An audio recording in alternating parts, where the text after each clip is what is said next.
But I suppose from our perspective, there's a couple of key things. The first is that our offshore wave and wind resource, particularly on the west coast, is some of the best in the world. And in essence, what it means is that if we seek ways to do it economically and in a way that's sympathetic with the environment, we could supply enough energy for Ireland several times over. But with these benefits come challenges, specifically around the technology, in that the ocean by its nature destroys things. And we need to make sure that we know how to work within and work with that environment as we develop these technologies and more efficient ways of deploying them and maintaining them. But I think as we look to our 2050 challenges, particularly those articulated in Paris and followed up in Marrakesh, it's really important that we accept new technologies and new approaches to our ocean assets. So for me, what that means is looking at offshore floating wind, looking at marine, both tidal and wave devices and other technologies that could help us reach our decarbonisation targets as we do that. And not only will these help us meet a set of esoteric targets, but importantly they'll help to develop skills, expertise, local supply chains and industry in communities along our western and eastern marine coasts. I think our positioning has been fantastic so far. There are a number of examples in marine energy innovation where we really are world leading.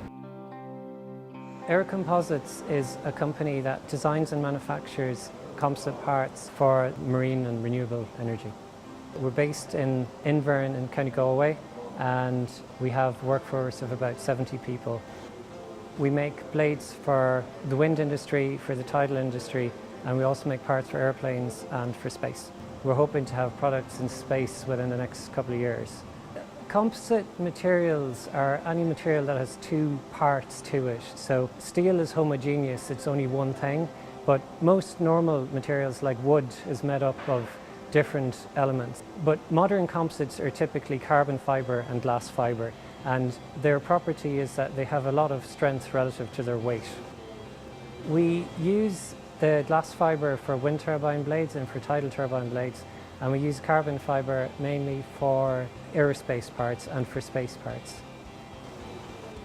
The material we use for the wind blades and the tidal blades is glass fibre. So we take in the material in rolls of fabric, so it's quite like a cloth, and then we have moulds that are in the shape of the blade. We cut the cloth into the required shapes. We lay it down onto the tool, and then we heat it so that it polymerizes and becomes solid. And at the end of the process, we then have a part that's in the shape of a wind blade or a tidal blade. And Air Composites developed a special technology for manufacturing wind blades so that you don't need any glue to hold the parts of the blade together, which makes the blades lighter and stronger than competing blades. Air Composites has been very successful in attracting European funding. So we're part of the Flowtech project, which is led by Scott Renewables, and it aims to build a floating tidal energy converter. So Scott Renewables has already built a 2 megawatt device, which is a full-scale turbine, which is operating in Scotland, and they're currently making their second generation device, and we're going to manufacture the blades for that device. We also make catamaran hulls for sailing schools, and we have a second large research project called Powder Blade, which is a €2.7 million project, which is led by Air Composites to build large wind blades from 60 metres up to 100 metres in length. And those would typically be for offshore wind generation. There are a number of benefits of working here in Galway.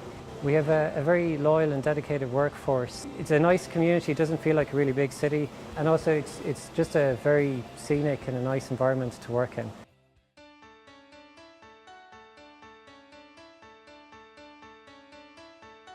I'm Dr. Ray Alcorn. I'm the CEO of a company called Exceedance. We're a software company that works in the renewable space in wind, wave and tidal energy. The software is pretty simple. You want to know how much money you're going to make or lose on a renewable project, whether it be putting wind turbines out in the ocean or wind turbines up in a field. What you've got to do is you've got to work out how much electricity you're going to generate from that technology, how much that technology costs, and then how much money you make from selling that electricity, and how much you might have to pay in terms of interest for loans and things like that. We've productized that entire process and we've standardized it. We've actually tested it with a bunch of people that had never done this before, and we were able to get it to an answer in 2 minutes, something that would normally take days. One interesting project we completed recently is called Monetize Med-Ocean, where we looked at all of the sea area around Ireland, or all the ocean around Ireland, and we looked at whether you would have wind, wave or tidal in particular areas. So from a strategic point of view, you can choose which would be the best technology to deploy in any given area. And ultimately, we want to get more money flowing in the area and get more projects happening. Within Ireland, most of our clients would be product developers, people developing technology, like Wave Energy devices or Tidal Energy devices. We sell a lot to Australia and to Europe, and we're trying to break into the US markets. Ireland's a great place to do business in the marine sector. I've worked all around the world in marine energy, and I found this to be the most supportive place that there is. We have the people, we have the resource, we have the technology, and we've got the political will and the support, and there's a lot of vibe and a lot of energy around it. We'll be an unstoppable force. Ireland has performed very, very well to date, but I think it's critical that we don't rest on our laurels. We have great positioning and we have a fantastic resource right on our doorstep, and people who know the marine environment and have been involved in marine supply chains before, who can use those skills to supply services to marine renewable energy.